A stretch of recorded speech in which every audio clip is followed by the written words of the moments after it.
मोअज़्ज़िज़ ख़वातीन हज़रात, अब मैं जिस शख्सियत को मदऊ करूँगा वो आज के मेज़बान भी हैं, बड़े यंग एनर्जेटिक और डायनामिक पर्सनैलिटी हैं।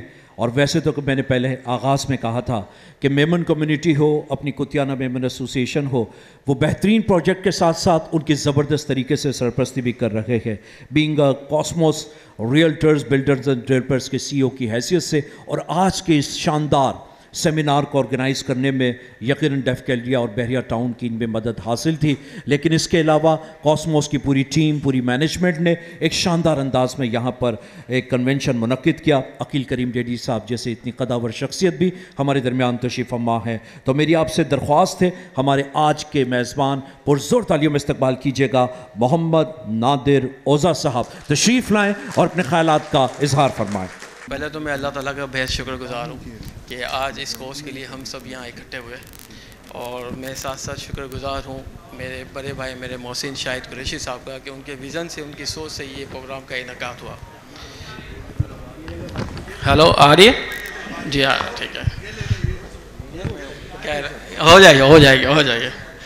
अच्छा, साथ साथ मैं शुक्रगुज़ार हूँ फेडरेशन ऑफ पाकिस्तान रियल्टर के जनाब एजाज़ मुशर्रफ साहब का और पैटर्न चीफ जनाब चौधरी नासिर साहब का कि जो यहाँ आए, तशरीफ़ लाए और इस रियल्टर के कोर्स की क़यादत संभाली।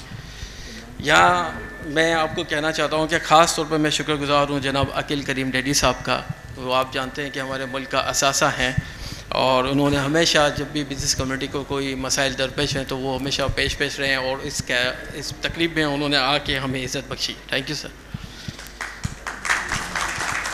इसके साथ साथ मेरे साथ इस प्रोग्राम को इनाकाद करने में बहरिया टाउन फैमिली और बहरिया टाउन कमेटी और साथ साथ हमारे जो टिफले के लगे जौहर इकबाल साहब और उनकी काबिना है, मैं उन्हें भी शुक्रगुज़ार हूँ कि उन्होंने साथ दिया इस प्रोग्राम को इनाकाद करने में। और तमाम मोअज़्ज़िज़ मेहमानों को अस्सलाम वालेकुम। जैसा कि आप लोग जानते हैं कि अभी मीडिया के दोस्त हमें मुख्तलिफ सवाल कर रहे थे कि आपने ये प्रोग्राम क्यों इनेकाद किया है, और जब गवर्नमेंट और पाकिस्तान के जो टैक्स के मसाइल हैं और वो टैक्स में आप देख रहे हैं कि वो मुश्किल हालात से गुजर रहे हैं, तो आप 7E देने में 7E के टैक्स के ख़िलाफ़ क्यों इनकारी क्यों है? मैं आपको बताऊं कि जिस प्रोफेशन से हमारा ताल्लुक़ है और जहां अल्लाह पाक ने हमें इज़्ज़त दी है, रिस्क दिया है, तो हमारा फ़र्ज़ बनता है कि अगर उस प्रोफेशन में अगर कोई मुश्किल मराइल आ जाएँ तो हमें उस कम्युनिटी का साथ देना चाहिए। तो उसी की कोशिश है, और ये जो कहते हैं ज़िम्मेदारी हम सब पर लागू होती है। साथ साथ मैं आपको टैक्स के हवाले से एक बात बताऊं कि आप ये नोट करें कि 2007-8 में हम जो टैक्स हमारे गवर्नमेंट ऑफ पाकिस्तान कलेक्शन करती थी वो 1008 अरब रुपये थी, और उस वक्त हमारा फिस्कल डेफिसिट 7% था। आज हम 2023-24 में जो हमने प्रोजेक्शन की है वो 9200 अरब की है, और आज भी हमारा फिस्कल डेफिसिट जो IMF ने प्रोजेक्शन किया है वो 7% है।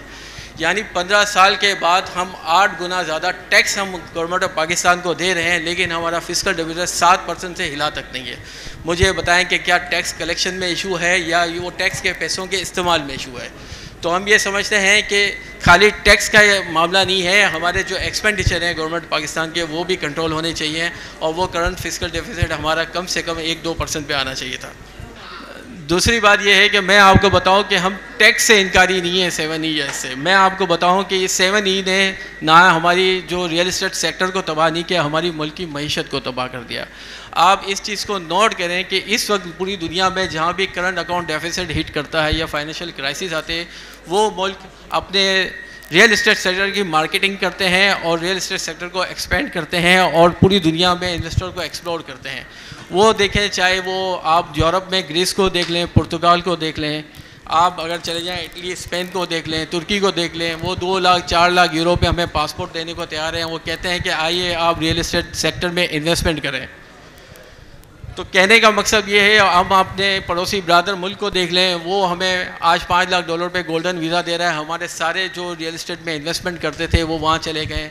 इन तमाम कंट्रीज़ को पता है कि ये इजी एक्सेस मनी है, इस पर किसी किस्म का उनको कोई इंटरेस्ट नहीं देना, इस पर किसी IMF की, किसी वर्ल्ड बैंक की कोई शराइत नहीं है।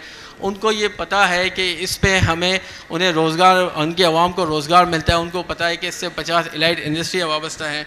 लेकिन इसके बरक्स हम क्या करते हैं? हमारे जो पिछले फाइनेंस मिनिस्टर हैं मिफ्ता इस्माइल साहब, आप ये देखें कि उन्होंने 7E हम पे इम्पोज कर दिया, और उन्होंने टॉक शोज़ पे, टीवीज़ पे आके हमेशा से ये कहा है कि मैंने इसलिए ये इम्पोज किया है कि आप लोग जो हमारे इन्वेस्टर जो पाकिस्तानी हैं प्रॉपर्टी में इन्वेस्टमेंट करते हैं, उसकी जगह वो इंडस्ट्री में इन्वेस्टमेंट करें ताकि इंडस्ट्री ग्रो करे। आप ये देखें, उनके पास कोई पॉलिसी थी नहीं, लोगों ने इंडस्ट्री में तो इन्वेस्टमेंट की नहीं, वो डॉलर की तरफ चले गए और डॉलराइजेशन का एक सिलसिला नया शुरू हो गया। आप ये देखें कि 200 रुपये का डॉलर 300 रुपये हिट कर गया और हमारी मुल्क की मईशत हिल के रह गई, और इस 7E के इम्पैक्ट की वजह से हमारी रेमिटेंस $4 बिलियन कम हो गई, और 200 से 300 रुपये डॉलर होने के बावजूद भी हमारी एक्सपोर्ट $3.5 बिलियन कम हो गई। तो हमने इससे क्या हासिल किया? हमने इसको तबाही के दाने पे पहुंचा दिया। जो सारी दुनिया रियल एस्टेट सेक्टर के ज़रिए पूरी दुनिया से पैसे मंगवा रही है, उसकी जगह हमने छोड़ के अपना रियल एस्टेट सेक्टर और कंस्ट्रक्शन को तबाह कर दिया। आप कंस्ट्रक्शन के हवाले से देखें कि इस वक्त हमारे मुल्क में जो पिछले 15 महीने में कंस्ट्रक्शन कोर्स 50% बन चुकी है, हमारी रियल एस्टेट इंडस्ट्री 40% बंद हो चुकी है, लोगों की कुव्वत की खरीद मुतासिर हो चुकी है। वो आप ये देखें कि इस वक्त वो चाहते हुए भी अपने यूनिट्स को डिलीवर नहीं कर पा रहे। इस सूरत में तो होना चाहिए कि गवर्नमेंट पाकिस्तान को हमें रिलीफ देना चाहिए। इसकी जगह उन्होंने हमें कंस्ट्रक्शन पे एडवांस टैक्स लगा दिया है जो 250 रुपये और 125 रुपये स्क्वायर फीट है। आप मुझे बताएं, इस वक्त हम इस यूनिट को कैसे डिलीवर करेंगे जहाँ हमें इंस्टॉलमेंट तक भी नहीं आ रही, जहाँ ये इनको मसाइल, रियल्टर्स को, बिल्डर्स को मसाइल हैं, उसकी जगह उन्होंने उसका गला ही घोट दिया रिलीफ देने के बजाय।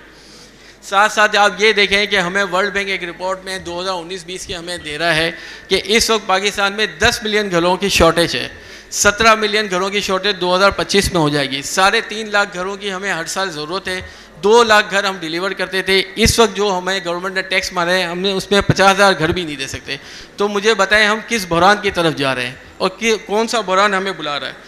तो मेरी ये गुजारिश है गवर्नमेंट ऑफ पाकिस्तान से कि ये जो कंस्ट्रक्शन इंडस्ट्री पे आपने जो टैक्स लगाया उसे फौरी तौर पे रिमूव किया जाए। साथ साथ मैं आपको ये बताना चाहता हूँ कि गवर्नमेंट ऑफ पाकिस्तान ने हम पे 8% फाइलर पे बाइंग सेलिंग का टैक्स ले गया। ये एक हैंडसम अमाउंट है जो पूरी दुनिया में हम इस तरह दे रहे हैं।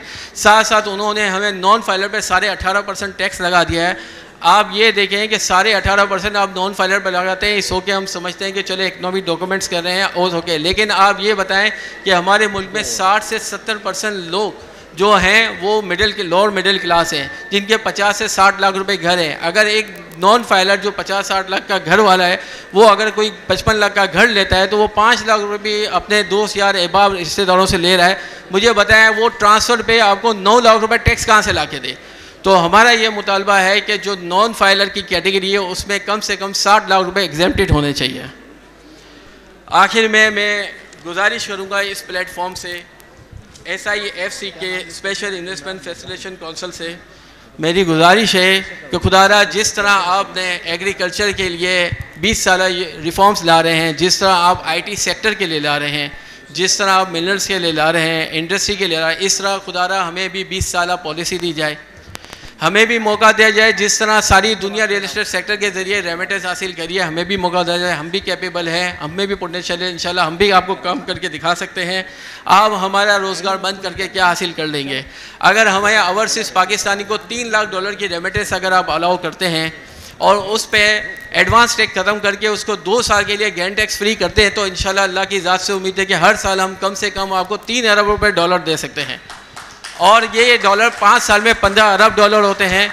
और हम ये चाहते हैं कि रोशन पाकिस्तान अकाउंट की तरह आप रियल एस्टेट सेक्टर का भी एक अकाउंट खोलें ताकि हम आपको प्रूफ करें कि जिसमें ये डॉलर रियल एस्टेट इन्वेस्ट करते हैं और इन डॉलर को IMF से दें और हमारी जान छुड़ाएं। तो मेरी आपसे गुजारिश है कि अल्लाह ताला हम सबको इस कोर्स में आगे बढ़ाए और ये जो आने वाला है हम उनको अपनी बात पहुँचाएँ और अल्लाह ताला हमारे पाकिस्तान का हाफिज़ व नाफिज़ रहे। शुक्रिया। थैंक यू सर, बहुत बहुत शुक्रिया। Thank you very much.